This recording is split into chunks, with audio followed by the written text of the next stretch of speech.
Welcome to the Motormouth YouTube channel. I'm Zach. I'm Andrea. And we do full-length car reviews every week. And halfway through, we stop for a segment called Questions, Coffee, and Cars. You seem to like it, so now we've made standalone episodes. And how do you play along? Well, you just have to follow along at Motormouth_Andrea. Every Sunday morning, I put a post out. Once we gather all of our questions, the post is deleted. So get your questions in as soon as you can. Time now for questions, coffee, and cars. Your questions from Instagram. On the next Cars and Coffee, can y'all compare the CT4V versus the CT5V? Big difference. Okay, so we're not talking Blackwing. No. Just the V. Okay, so that's the higher performance version of the Cadillac CT4 and CT5. I love the CT5. I like the looks of it better. Yeah. We said the CT5 had a bit of a frumpy bum. Four. The CT4 had a bit of a frumpy bum with the way the trunk went. Do you want me to get into the mechanical differences? Yeah, go ahead. Okay, so one has a 4-cylinder high-performance turbo engine, and then the CT5V has the 6-cylinder, magnetic ride control, electronic limited slip differential, and Brembo front brakes. Yeah. It's a win-win. It's a win. It's going to cost you a little bit more money, but I agree with Zach. First off, I like the performance more on the CT5V. I like the way it looks more. I think it just looks so hot and sexy. I love driving it. That's the one I would get. If you can afford it. I'm hearing some manufacturers are developing solid state batteries. Do you have any insight to share on these in terms of range, costs, timelines, etc.? Thanks. Keep up the great work. Thank you. Well, it was just a week or two ago that Toyota made an announcement that their solid state battery technology they've been working on will be ready around 2027. Yeah, and other brands are working on it as well. You've got the Hyundai Group, Honda, Mercedes-Benz, BMW. They're all, trying to come out with solid-state batteries. Solid-state batteries hold more energy than lithium-ion batteries. So simply, what does that mean? Well, you're going to charge faster and you're going to go further on those batteries. But my bet is they are going to be expensive. So I think Toyota, from what I've read, is going to be the first. I've spoken to Kia about this as well. They say solid state batteries are great, but the costs are going to go up on this. So how quick and how far? Toyota said about 1,200 kilometers per charge. So that's around 700 miles. I'm often doing the calculation in my head. Anyway, it's way more than what you get now. And you're going to be able to charge it in about 10 minutes. Right? Yeah, that's right. So 1,200 kilometers is a long way. We're sitting in a diesel Cayenne. This will get about 1,000 kilometers on the highway to a full tank of diesel. So 1,200 kilometers is amazing. Amazing. So a Reuters poll in March found that 35% of Americans surveyed wanted EVs with ranges of 500 miles or 804 kilometers or more than that. So like Zach was just saying, Toyota expects to have a charging time of 10 minutes or less. By comparison, the Tesla supercharger network, the largest right now, offers the equivalent of 321 kilometers of charge in 15 minutes. So, that's pretty good. This is going to be interesting. And I wonder then, if we have solid state batteries and they do provide more range, will people feel more comfortable buying a pure EV? But you still have to have the charging infrastructure in place at your home. Okay, the other part of it is some people might be speculating now, well, was Toyota sandbagging with their EV rollout? Yeah. They've only got one electric car in the market now. Because they're sandbagging until that technology comes. Cost is going to be too high, I think. That's what I think too. Is there a difference in quality of fuel between brands like Shell versus Esso versus Husky? No. There's Okay, just before you go on. Yeah. Husky, by the way, is a West Coast company that's run by Esso. So no, there is no difference, but different companies will add, additives. Yes, to it. And some might say that they'll be more fuel efficient than others. But mostly when companies do the research on this, there really is no difference. AAA, for example, did some research on this. A head spokesperson says that there is no cheap gas anymore. The other thing is, so you're looking at, like when you see Chevron, when they have Techoline added, That's just an injector Yeah. and fuel cleaner. You can add that yourself. You don't have to. And you know what? With our other Cayenne that we have, I ran through a bottle of Seafoam injector and fuel cleaner. Yeah. And I couldn't believe how much better the car ran after it. So that's something you can do regularly, is get a bottle of Redline injector fluid is another one that's very good. I mean, there's so many. You go to the auto parts store, there's whole racks of fuel injector cleaners. Using them on a regular basis isn't a bad idea. This next one is a super interesting question. A number of pre-chip shortage leases are coming due. Buyouts seem like a steal compared to used or new options. For example, my 2020 Lexus NX F Sport 2 is listed on the usual sites for $40,000 to $45,000 buyout with taxes, fees, etc. is $31,000. What a difference. Could you comment on leveraging this difference into the market versus buying out? The money is obvious, but are there other details I should know about? Well, I think the money is a huge one. I mean, that is a big gap for you, let's say $15,000. If you chose to move to a newer NX, let's just say, you could take that $15,000 and put it on the next one, and you've got a more current model, and then you could buy it out later on. I mean, I don't know how long the used prices are going to stay like this, but right now you're really benefiting. Okay, used prices are coming down in the United States. And one article I read recently is sort of mainline inexpensive cars around $25,000. They're not going down at all, which basically speaks to the cost of borrowing money right now. And people are feeling the high interest rates, and higher end vehicles are falling faster. But yeah, so the one thing, if you have a lease buyout, the dealer isn't going to give you that big gulf between the wholesale price and what you think you can get for it. They're going to give you some of it towards the next vehicle. So negotiate with them, get that equity in a down payment on the next vehicle. Or what you could do is buy it out, sell it yourself, and then take that money, or just keep the vehicle. I mean, it really depends, but I just think you're in this kind of perfect situation right now where you could buy the vehicle, sell it yourself, and then flip into something that is more current. If the dealer will sell you the new one Yeah, at the sticker price instead of market adjustment. that's right. Hi, Andrea and Zach. I just got my 2023 RX 500H. Nice. Congratulations. I'm thinking of protecting it with the PDF film, but wondering, is it worth it, or is it a waste of money and time? Okay, We so do it. Yeah, if you don't know what PDF film is, Yeah. back in I would think in the 90s, 3M came out with a product where you could wrap the front of your car. This was especially helpful if you lived in areas where they put down a lot of grit in the winter for stone chips. Yeah. If you drive a lot on the highway, you will really get the front of the vehicle beaten up. So I wouldn't spend more money than basically just doing the front of the car. Yeah. So that's the bumper, the fenders, and the hood. And then the rest of the car, you can just look after it regularly. But it's a nice extra layer of protection. Yeah, I'm not sure if I was just doing city driving, if I would go for that. I don't really think it's worth it. But if you're on the highway a lot and you do a lot of road trips, we know, what the front of the vehicle can look like after some time You've has got passed. an interesting front end with the RX, like all that jagged grill. It'd be interesting for them to apply that. Yeah. Great reviews every time. Thank you so much. What are your thoughts on the new Honda Pilot versus the regular Toyota Highlander?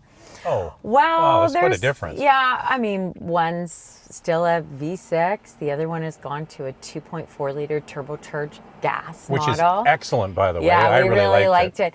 I think one of the biggest standouts between the two is that the top trim of the Pilot is an 8-passenger vehicle.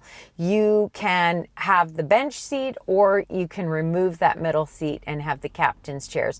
That's not the case with the Highlander. So you kind of got to ask yourself, what sort of space do you need for your family? How many people are you hauling most often? Yeah, if you're just using it for a family of 4, for example, and then an occasional extra kid to take to sports activities, that sort of thing, the Highlander's going to be fine. Plus, if you want, you can get the ultra-efficient hybrid, which is not that bad to drive, actually. We compared it to the Sienna hybrid, and the Highlander was better to drive. So you can get very good fuel economy Not as big as the Pilot, though. No.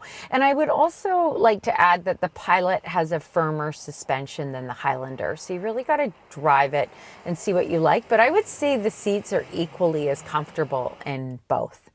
Thank you for the excellent and fun reviews. Thank you. Do you think Kia is taking back its decision of 6 seats in the 2023 Sorento and going back to the more desired 7 seats for the 2024 model? So this is the PHEV and hybrid. I haven't heard anything about that. Have you? Nope. I've heard that there are no changes for 2024. I actually think that it is a bit of a mess from Kia on the Sorento. I think it really needs to be a 7-passenger vehicle, and it's a shame. It's going to be limited to families. You can get it. You just got to get it in the gas model. That's right. If you want the plug-in or the hybrid, you got to go 6 seats, which is just silly. Just silly. What SUV would you buy for $50,000 out the door price with comfort and reliability as a priority, used or new as options? Now, I don't know if it's 50,000 Canadian That's or a big 50,000 difference, Andrea. US. If you're playing with Canadian dollars, that's a totally different game. Guys, can be a little less options in Canadian dollars, US. The More Canadian options. peso, as we call it, yeah. So let's start with comfort. So what would you choose for comfort? 50 all in?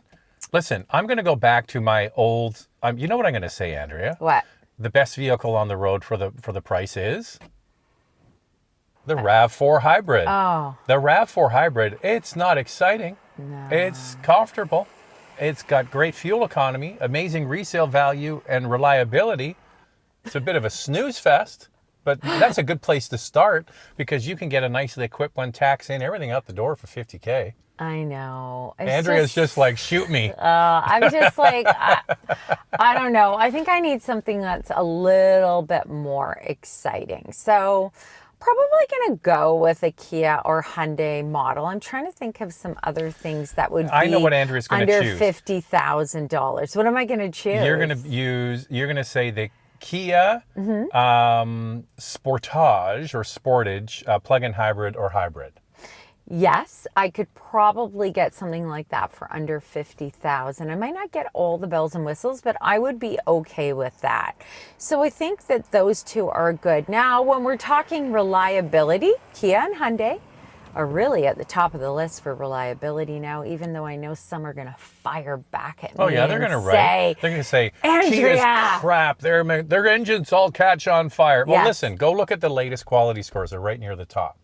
And then the other one that I might consider over the RAV4 would be the Toyota Venza. I feel like it's a little bit more refined, something that I could live with. I wouldn't be able to get the top trim because it would be over 50. Okay, so basically you're saying the Toyota RAV4, but as a Venza. Venza is it's really different. the same. It's more Lexus-like, more of a Lexus vibe. Who's with me? It's a RAV4 with a sleeker body on the outside. Or the other one I would get is a used BMW X3. Yeah, X3 is great. It's a great product. I would even consider a used Cadillac like the XT4 because the pricing of a used model, I could get all the bells and whistles on that one. And I like it. It was fun to drive. By the way, the last video we did, we told you a story about there's a woodpecker family in our tree. Yeah. And they had babies, and the babies were loud and squeaked a lot. And then what's happened since then, Andrea? They left in one night. So every morning I get up early with the dog and I take him out for a walk. And I hear them when I'm leaving with the dog. I talk to the dog and I'm like, whoa, Guinness, these birds, they're just like so crazy. They're almost like mean to their parents and so demanding. Oh, we're used to that, Andrea. Having teenagers. Actually, one of our sons said, because Zach and I were so mesmerized by the woodpeckers, like, oh my God, like so demanding for food. The parents are running around and looking after them. And then our son Charlie said, well, isn't that kind of what you guys did for us? Parents, and I said, yeah, you're right. You were demanding. Oh, so in our research on the deck, drinking gin and tonics, we looked it up one night while the birds were being fed, and it said that they only, after they're born, they're only in the nest for about 3 weeks, and then they fly away, and they did. Yeah. One day, they just flew Not away. even one day, one night. Well, they it were could have there been that night. I mean, It are was a they day. doing this at night? I want to know. All right. Are they better protected at night to teach their babies how to fly? I don't know. That's what I but want to know. they've flown the coop. They're gone, and it's so next quiet year, now as at our house. So apparently they come back to the nest. We'll see if they come back. So next what year. Zach and I want to know now is there's a hole in our tree, and there's obviously a nest. Why aren't the squirrels going in? Well, stay tuned for episode 21. Any news for the Celltos Hybrid coming to Canada? You know what? I talked to Kia about that. And they basically said, with this current model, no, there is not going to be a hybrid. If you want a hybrid, Andrea, buy the Nero. Yeah, and the Nero's fantastic. By the way, is. it gets incredible fuel economy. I was absolutely blown away by that. I thought the Nero was fantastic. I like the kind of fun design. The interior is roomy, gets incredible fuel economy. Yeah. Loved it, loved it, loved it. The only thing is, Andrea, we haven't driven the new Celltos yet, but No, stay tuned. it's coming. It's coming in a couple of weeks. And I was really impressed with the rear seat legroom in the Nero. Oh, amazing. Yeah, it was really good. Would you buy a wagon over an SUV? For Yes. example, would you Yes, buy I a would. BMW wagon over the X3 or a V60-90 over the XC60 or 90? Those were the two that came to my head. You know what I would buy? Okay, Andrea, I just want to go on record. We had a BMW station wagon, Yes. and Princess Drea said, get rid of it. That's really an unfair statement. You didn't I just like want it to at point all. out. It's not that I didn't like it. You didn't like it. But we were getting into the whole SUV craze. Like, this was back in 2005. And I really wanted an X5. So I said to So Zach, Princess Drea got an X5. well, we had two small babies, and in my defense, we did have a 7 Series, a 740i that wouldn't start, and so I would Minor take the problem. kids out for adventures, and it just wouldn't start. So this I is had the way it- screaming kids saying, "Why aren't we going to Science World today?" Okay, so this is the way it went. I was actually on a drive program here in Vancouver, out in the Fraser Valley. The phone rings and Andrea's like, this car won't start. I want to get rid of this car. I never want to see it again. And Yeah, I'm like, that's what I said. So what we did was, Can I just say the one very thing? next day, we went down to BMW and we got an X5. We got an X5, but I wanted to say one thing. And I was so angry with BMW because when I called the service department, because initially I couldn't get a hold of Zach, and do you know what they said to me? Have you tried it in park? Did I put it in park? Did I put it in park? Are you kidding me? I said that to them. So then Zach called them. But now it would be, I'm Drea from the Motor Mouth YouTube channel. You don't think I know how to start a car? And then Zach, I told Zach, he called me back and I said, can you believe they said that to me? So he called them and he goes, wow, you guys have Made an really enemy. pissed her But off. this is Andrea. We got to get back to the question. Oh, yeah. Yeah, so Look at us ranting. so fast forward, the guy comes to the house to valet. He was scared. He was scared. He heard Yeah. about Andrea, and then what does Andrea do? The door opens, the guy comes, nice guy with a beard. I met him many times, and Andrea had made him homemade cookies. I And didn't make him homemade and cookies. so I go to the dealership, and he says, "Man, your wife. I went there. I thought she was going to rip my head off, and she gave me homemade cookies." So that's really the Andrea. So that's really Andrea to a T. She lost the is. plot. For a minute. I didn't lose the plot. No, I you had lost. every right to You be angry. lost the Who plot for tells a- somebody, do you have it in park? You lost the plot for a few minutes, then you felt bad, and then you made them cookies. Nope. That's not what happened That's at pretty all. much what happened. happened is that I had no car, and our son Jack was crying because I couldn't take him to Science World, and we were supposed to meet his friends there. Science So- World, by the way, is like the kiddie science area, right? Yeah. So I said to Jack, because Charlie was too little to know what was going on. He was just crying all the time.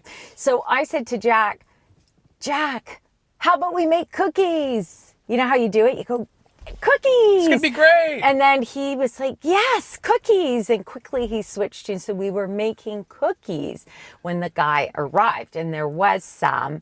And I offered him some cookies. So this has gone way off the rails from why would we buy a wagon? I would love a wagon. I love the RS6 Avant. Yeah. If I had the money, I would buy one because I know they're going to be worth a fortune in the future because Yeah. you're not going to get anything like that.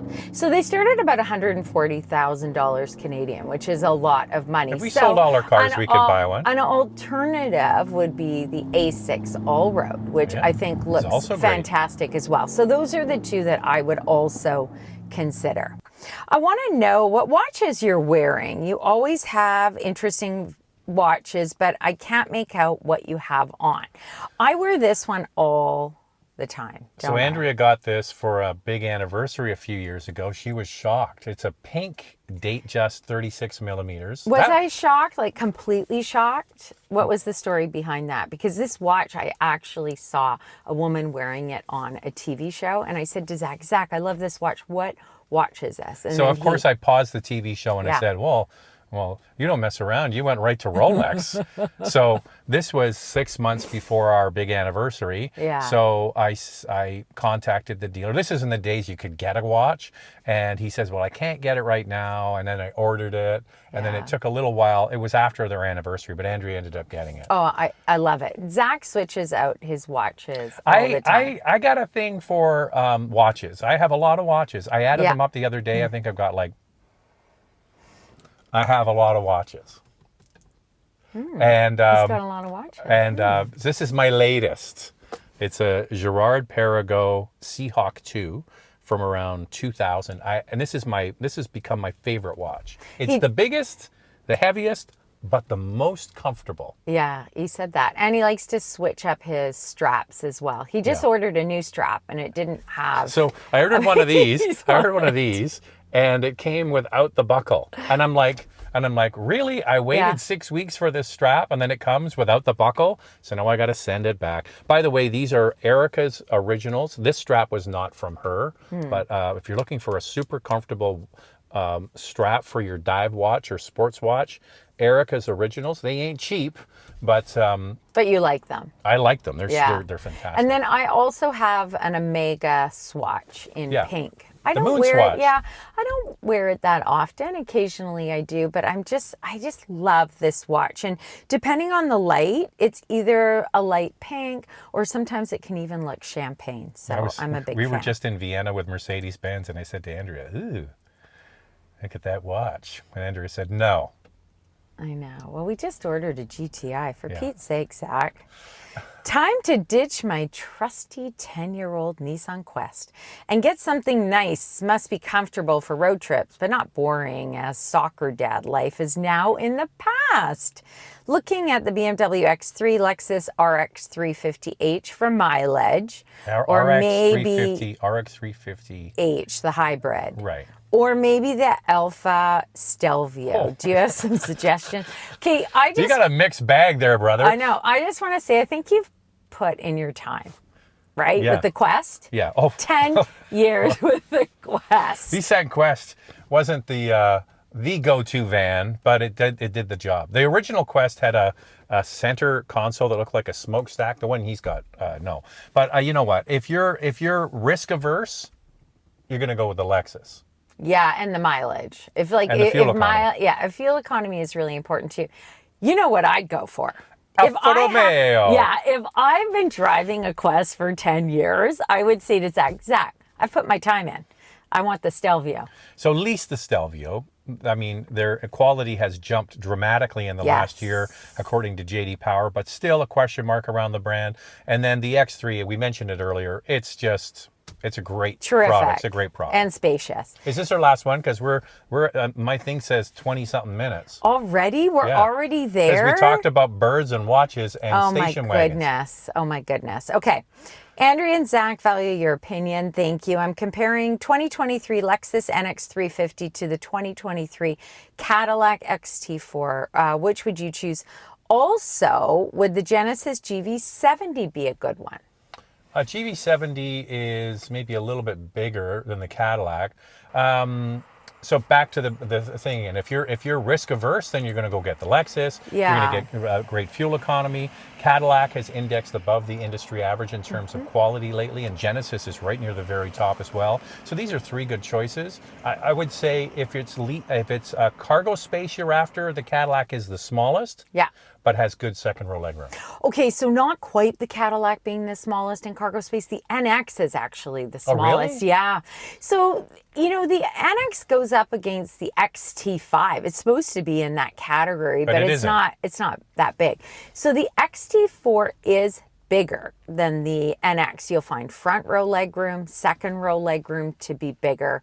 And then the GV70, the second row seat is quite small. I mean, a little bit snug. So you have to ask yourself what you want for space. I think the most fun, and you get the space, is the XT4. Remember how much I like that? Yeah, it was fun. And you know what? It's really heartening to me that 2 questions have now mentioned Cadillac. Yeah. I think 3 questions have mentioned Cadillac. Yeah. We had the CT4 and 5. We had the XT4s come up twice now. So 3 people have brought up Cadillac, and it's a brand that a lot of people overlook. And every time we drive a Cadillac, we're impressed. And General Motors quality has improved, and Cadillac has improved. And we're big fans of Cadillac. Yeah, we like Cadillac. Okay, let's just do one quickly, really fast. One more. Drive it. Okay, all right, wait. I'll answer one more question if I'm allowed to get a new watch. I already said you could get a new watch. See, that's why Andrea's the best. See? And homemade cookies. Mwah, the best. I do all the cooking every single Wait a second. Who's going on the barbecue tonight? Yes, because I said to Zach, I want to do the make a barbecue. roast chicken. And he's been dying to give this roast chicken on the barbecue another try. The rotisserie. Yeah, because we didn't like it the first time he did it. So I said to him, do you want to give it another shot tonight, hon? And he said, yes, It'll I be would. out there, me watching the chicken. It'll be beer o'clock. It's going to be great. But no woodpeckers. No woodpeckers. Okay, so this gentleman drives a Nissan Murano with a V6, looking for a similar size SUV. I can't bring myself to downsize to a slower 4-cylinder. What models would you have in mind of thinking at least a turbo 4? You know what I thought? Oh, wait. Let's say it together. 3, 2, 1. Acura RDX. Oh my God. Yeah. That's crazy. Yeah. And the other thing is, trust me, when you drive the RDX, you will never miss the 3.5 liter V6 of the Murano. It's about the same size. It's got almost 300 horse, no, 270 something, right? Yeah. It's a great product. The only thing you got to get your head around is what? The trackpad and the button shifter. If you can get your head around that, the RDX right now is very reliable. And I think that would be an excellent option for you. Okay, if you want to go into a turbo 4-cylinder and have a lot of fun, you could get an Alfa Romeo Stelvio. Yeah. That's a fun one. You could. How about that? I think that's what well, we all know what I would get. Okay, right? Andrea, it's summer, and we've had the air conditioner off for almost 30 minutes now. I'm in a dress, so I feel okay. I'm in shorts. You don't see me in shorts very often on the show. All right. Well, see you later. See ya. Oh, one thing before we go. What do I have to do? You got to... Oh, follow along. Motormouth_Andrea on Instagram. Get your questions in. I post every Sunday morning. Post only stays up for a short time. This has become super popular. We're getting so many questions all at once. If we didn't use your question, I'm sorry. We're sorry.